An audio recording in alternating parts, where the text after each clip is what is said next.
My name is Major Maj Hamalainen.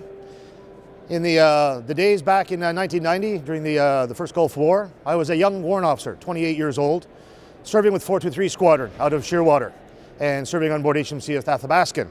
And at that day and time, we sailed on the 24th of August, 1990, to head to a Gulf War that we knew nothing about. We didn't know how long we'd go. We left our families behind. So on board HMCS Athabascan, I was the warrant officer AESOP, Airborne Electronic Sensor Operator. I was the senior of 3 NCMs flying on the back of a Sea King, and our duties were very much different than what we used to fly. We had introduced door gunners again. So door gunning had not happened in a Sea King ever in its time, but it had come back because we were there to protect the ship and protect the people on board, to make sure that other boats and other ships approaching our naval task force did not harm us. The Air Force learned to go back to war, and we had not gone back to war.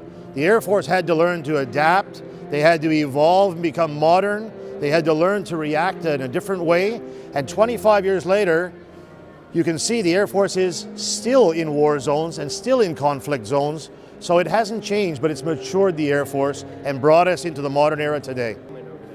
When the Gulf War was coming to an end, 3 Sea King helicopters on board drew straws, and my crew drew the lucky straw.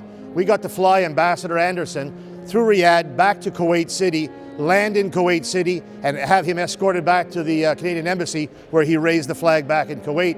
Flying through the fires and the smoke, landing in an airport that had been totally bombed out by cluster bombs was very scary, but probably very exciting, and to this day I still remember it as I always would.